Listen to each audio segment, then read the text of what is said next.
Energy matrix production is underway, oil is being refined at a rapid rate, and we are about to leave our homeworld. Hello, Legion. This is Hadrian. Thank you for being here. Let's play some more Dyson Sphere Program in our Alpha Andromedae series. I'm really excited, if you couldn't tell at the end of the last episode. So as I mentioned, Dyson Sphere is a game that just gets better and better and better the more that you play it. And the moment that is coming in this episode, the moment that is just right around the corner, is one of the first times that Dyson Sphere truly blew my mind. And I don't want to hype it up too much, but I also am not really sure that's possible, to be completely honest. This is a beautiful game, and it's a game that pays tribute to science fiction and space exploration in ways that few games I've ever played really do. No Man's Sky certainly comes to mind. Mass Effect certainly comes to mind. But something about the way Dyson Sphere Program does it just fills me with inspiration every single time I play the game and every time I experience this moment coming up. So you're in for a treat. We are now researching the drive engine, which is going to give us the ability to sail, which is not only higher atmospheric flight, but extra atmospheric flight. So that's right around the corner. We also have automation set up now for our Mark II sorters, which is quite nice. So our buffer system is really working quite well.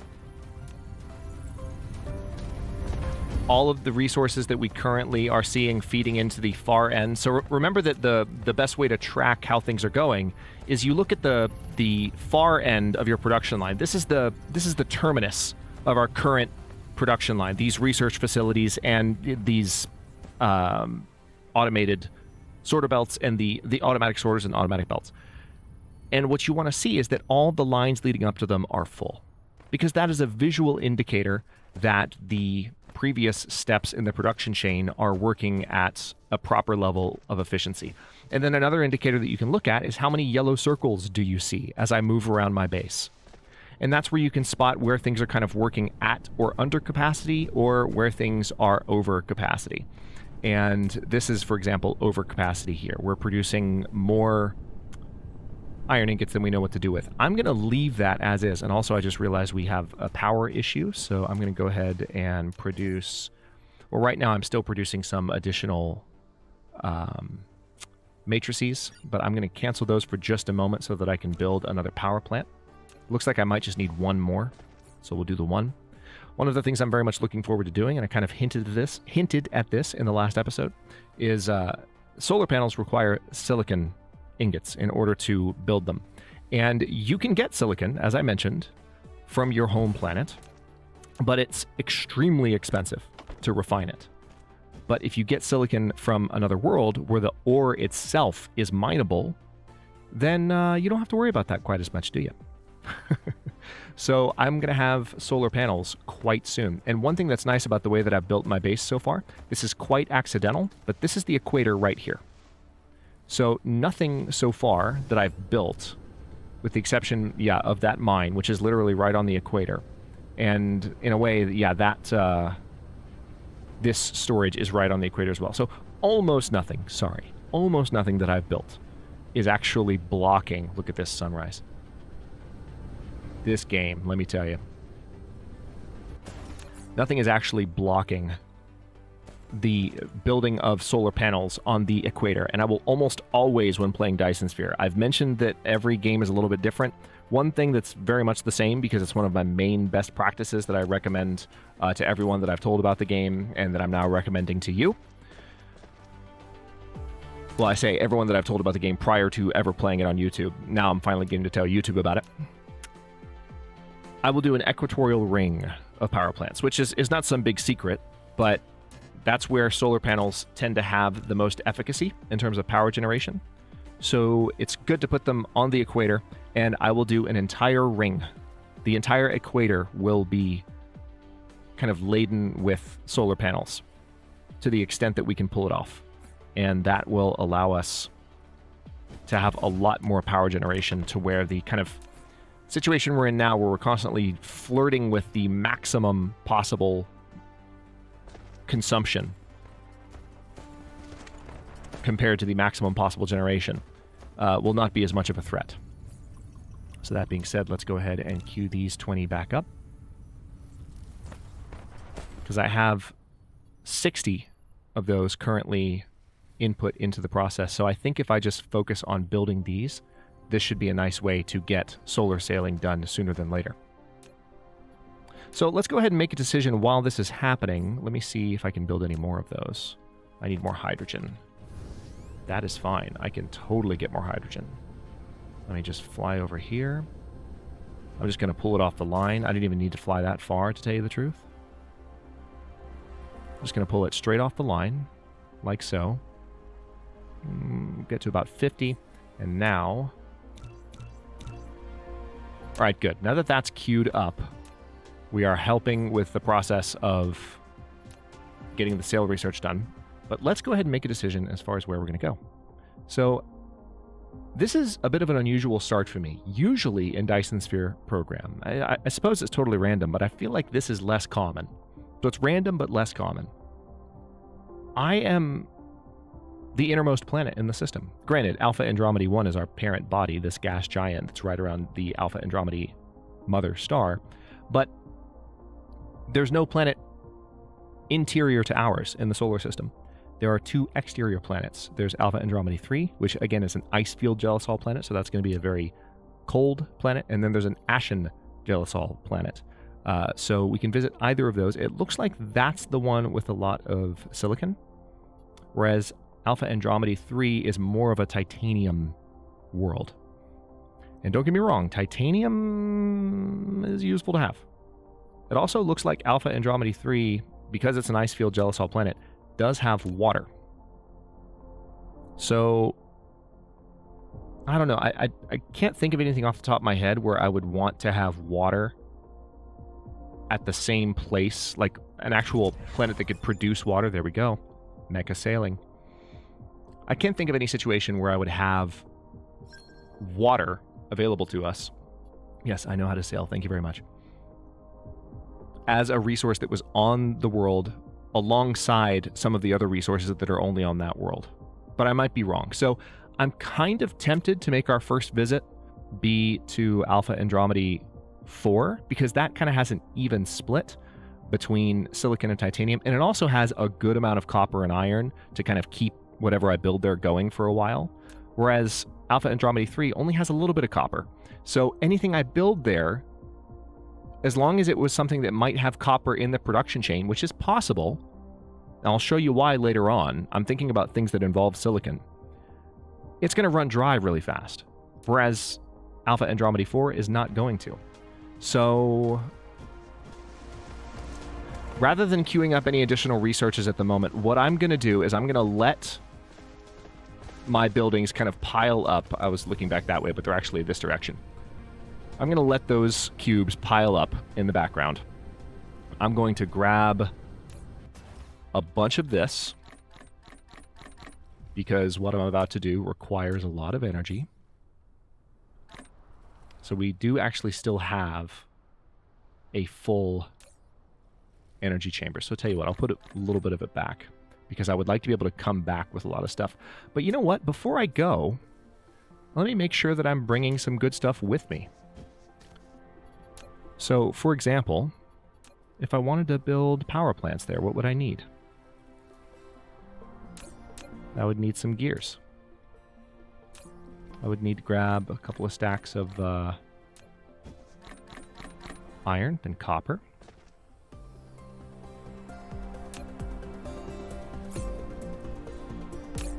Also, I'll grab a couple of stacks of these.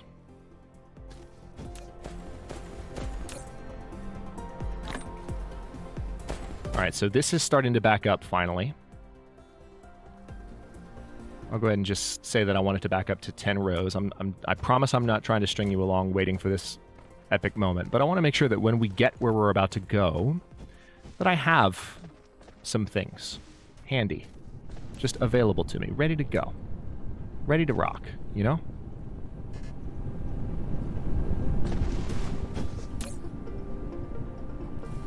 Okay, I'm actually going to have to drop that on the ground for a moment, and let's see if we can't very quickly get a few things queued up to where I'm emptying out my inventory a bit. No, I can't.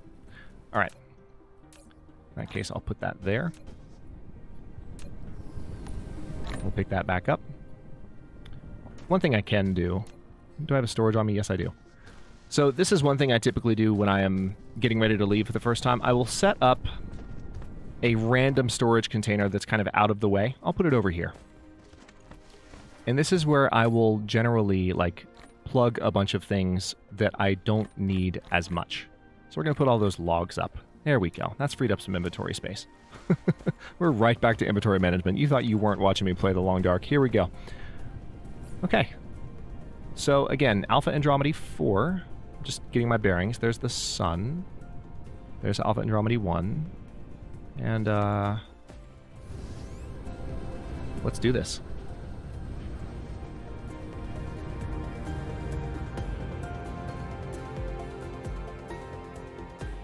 Notice, by the way, that's gravity.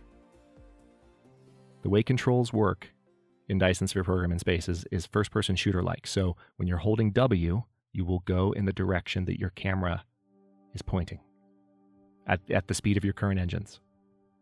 But when you don't, I want you to notice the camera drift. Or not necessarily camera drift, but notice what's happening right now. This is one of my absolute favorite things about Dyson Sphere Program. We're being pulled slightly to the left. Why? That big guy. So let's pay a quick visit to our parent planet. And it's intimidating too, the first time you play Dyson Sphere Program.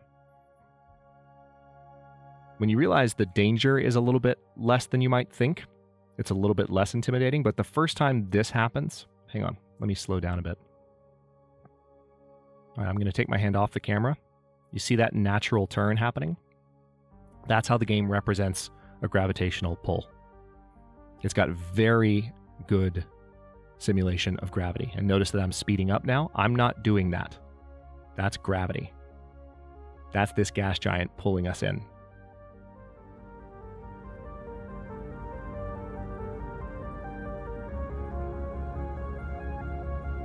All right, I'm going to speed up a little bit here. We can go down to the surface, by the way. I'm not going to do that right now, though. Notice that speeding up is taking a considerable amount of fuel. It's not fuel, it's actually energy. Fuel is consumed directly to create energy, and energy is what you see on the bar at the bottom. But that is our destination, Alpha Andromedae 4. That's one of the reasons that I wanted to make sure, that I wanted to make sure that I had enough energetic graphite.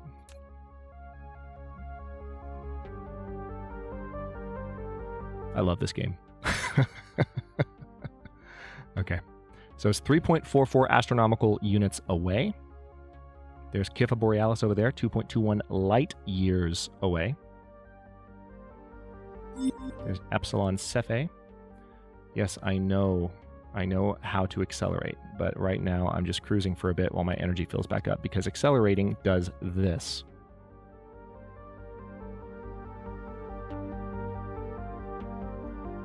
Yeah, to accelerate to faster and faster speeds takes more and more energy. So that's why I was not accelerating, and that's why the game yelled at me.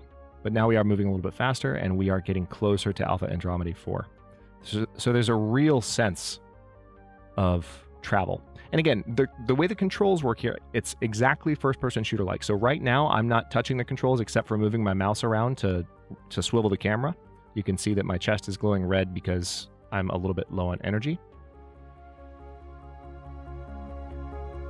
But when I press W, Icarus points in the direction of my camera, which is exactly the way things work in a first-person shooter. W moves you in the direction you're facing, you know? It's weird as a comparison to use, because this isn't a first-person shooter and you have three-dimensional movement, but think about it, it's the same principle. You point your camera, you push W, you go that way.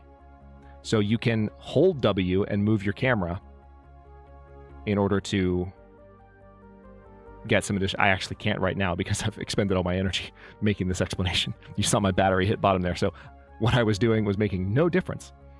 And it is possible to run out of fuel and like overshoot planets and really end up in difficult situations. But generally speaking, you have to try pretty hard to get yourself in a situation where you're hopelessly lost in Dyson Sphere Program and there's no getting back.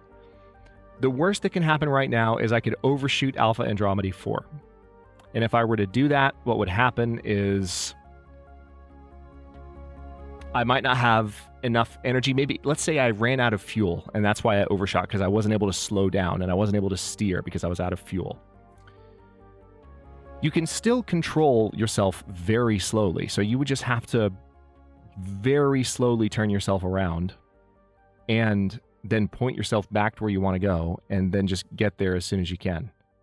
You're not completely out of luck.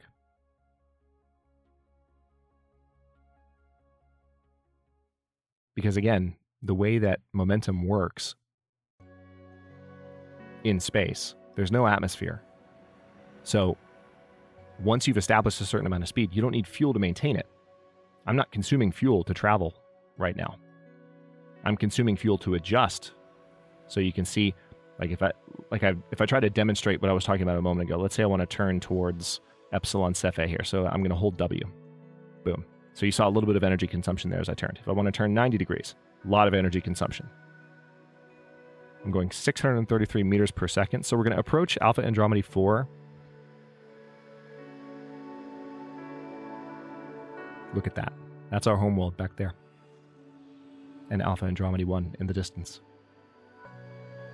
I love this game. You have no idea. All right, here we go. We're 0.31 AU away. I'm going to try to do a proper atmospheric entry here. You can, to land on planets in Dyson Sphere Program, you can just crater. Like, you can just smack into the ground and you're fine. So I could do that. But for my very first interplanetary flight here, I'm going to attempt a proper atmospheric entry.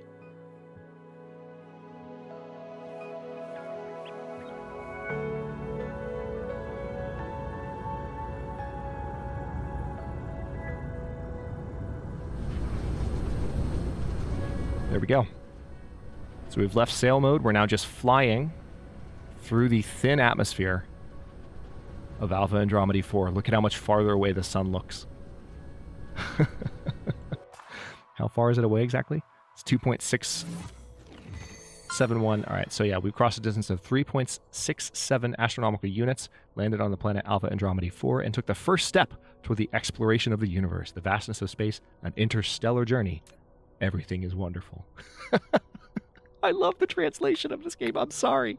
I almost don't want it to be improved. Like, it's good enough to be able to understand, but like, it just, this is so great. So, Alpha Andromedae 3 is currently almost 5 astronomical units away. Its orbit radius is 2 AU. So this is the farthest planet out that we've just landed on. So now you might be wondering, what do we do? Well, you know what we do to a certain degree. We can't do a lot in terms of really automating the movement of resources between this planet and our home planet. Yet. Not yet. But we can start producing resources on this planet using the same means of power production and base building that we did on the first planet. So I won't be doing as much explanation here because I'm going to be doing things for a moment that you've seen me do. And we're not going to do a fully fledged base either, but I would like to have a mining operation set up for silicon here. So that's what I'm here to do. But first, let's take a look at the power situation. Oh, that's the downside of coming out to the farthest planet. I want you to look at the wind and solar energy ratios there. It's about in the middle of the list of attributes for Alpha Andromedae 4 on the right side of the screen. Wind energy ratio is 40%, solar energy ratio is 59%. That means that either means of producing power right now, either wind or solar, are going to suck. It's going to be challenging to produce power using the means that I've produced them in the past. And I haven't even done solar panels yet, but we're going to start with wind. I can build 75, and I am going to go ahead and just build 75. And that should actually be enough to get us started, because that 75 is certainly more wind turbines than we have back on our home planet. So let's go down to, they don't have to be on the equator. Let's take a look at the resource veins. It looks like there's a... Okay, yeah, there's a ton of silicon in the... What's this? The Northern Hemisphere? Yeah, in the Northern Hemisphere, which is the one that we're on. So that's the North Pole right there, that red line. I think what I would like to do is... This is going to be my first target. And we're gonna walk straight up to the North Pole here. And I'm going to start building along here. We have this line.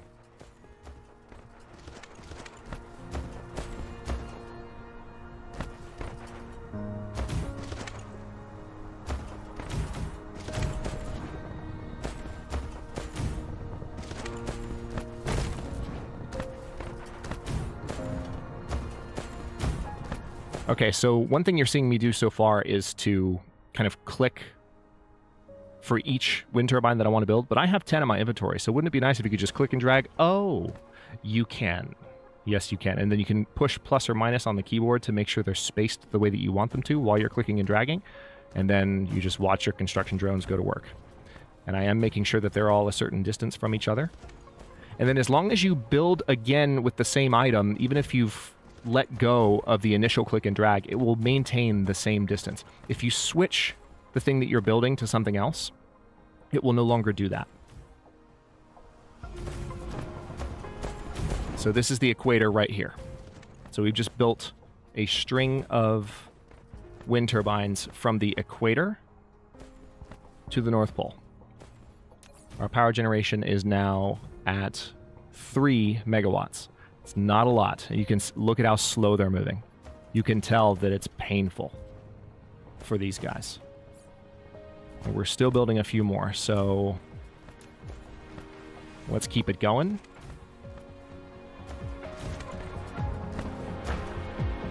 The soundtrack gets better and better, by the way. It's a very zen, melodic, enjoyable soundtrack, but there are some truly epic tracks as well that play in specific instances.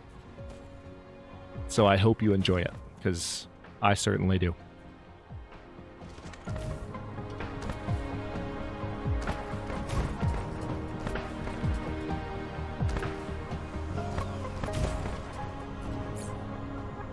Still have plenty more of these to build. We're just waiting for our replicator to finish them.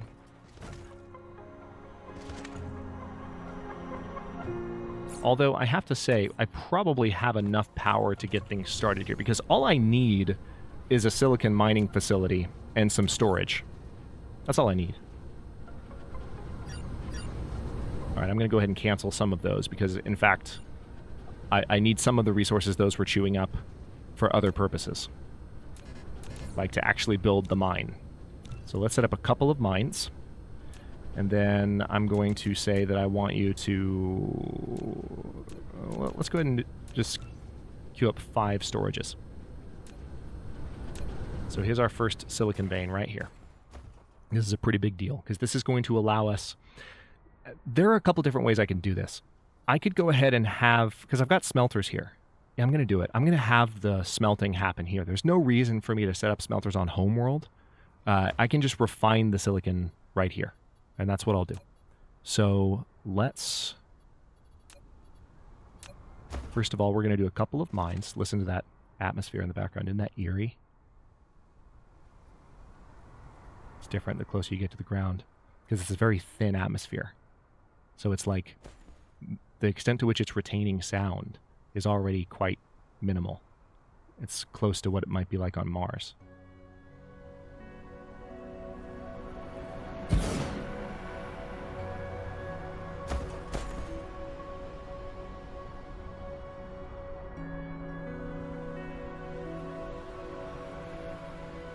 All right, I'm using shift-click to position this thing off the grid a little bit.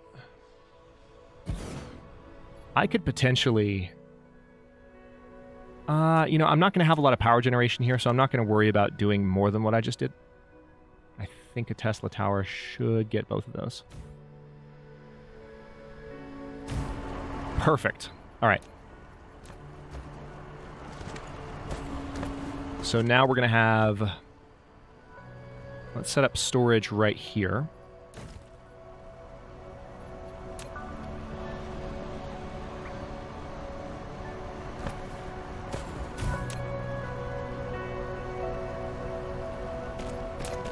Oh, I didn't build that many of these. I should have brought a few more of these. But I'm okay on conveyor belts at least.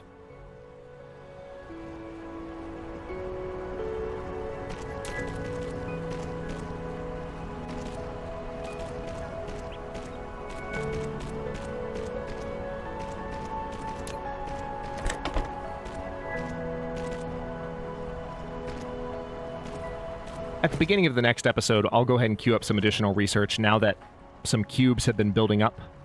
But I wanted to focus on just getting this apparatus going, and it is definitely going. All right, so now let's have a line here. And I want to have smelters, 1, 2, 3, and 4, like so.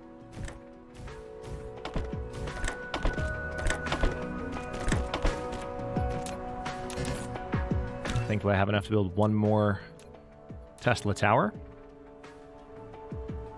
So let's go ahead and put that right there. And now we will tell these to refine some high purity silicon. I call them silicon ingots because they look, the graphic is very similar to the ingot graphic, but technically the game refers to it as high purity silicon. FYI. If you didn't know that, now you know. And knowing is half the battle. Knowledge is power. G.I. Joe. Alright, so these are now producing high quality silicon. And what I will do is now have storage set up at the end here, and this will be the box that I grab things from. Let's build one more of those.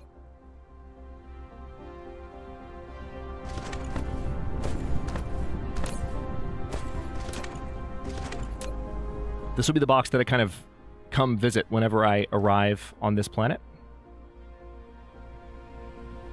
in order to pick up the things that I need. So I'm going to go ahead and... Oh, interesting. Let's go ahead and have these spit a little faster.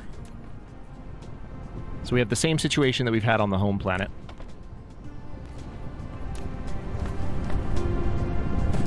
And there we go.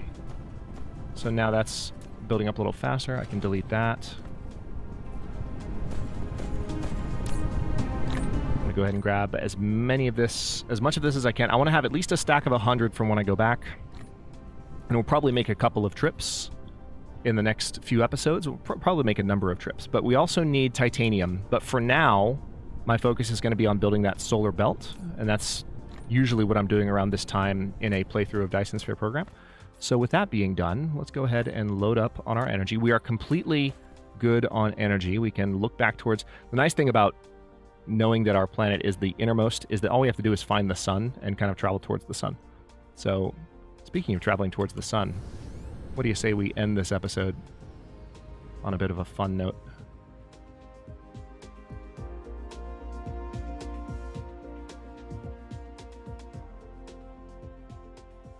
Zooming away at 500 meters per second from Alpha Andromedae 4.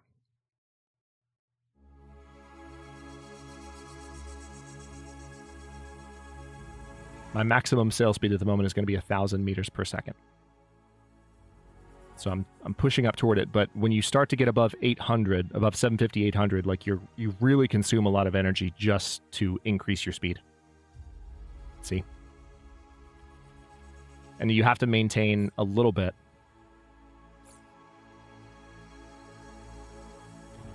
of battery, you know, as you recharge. The better, if you're watching that meter going, oh man, that's really kind of tedious, like, doesn't that kind of limit your mobility? That's just with our current fuel type.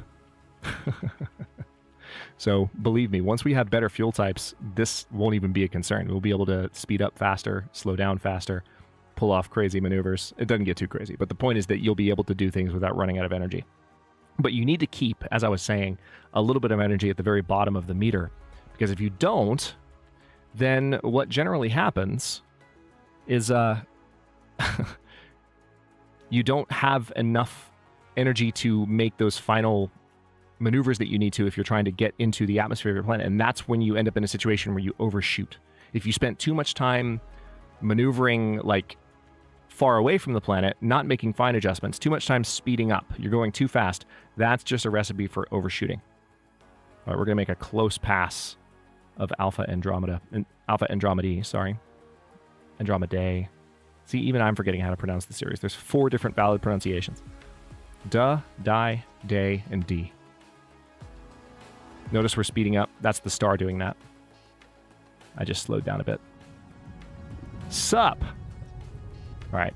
Now the slowdown that just happened was not me. So this is going to take a little bit of effort. I'm going to keep myself angled away from it. It is, look at my speed. It is pulling.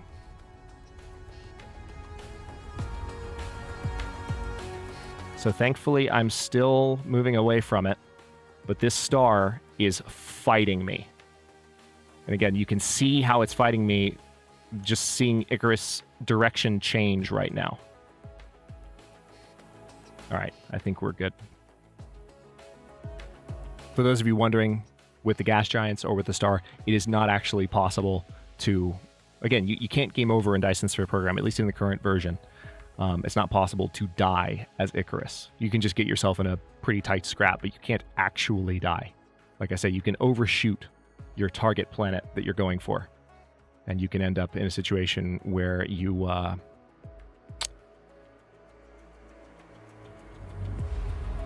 have to fight a good ways.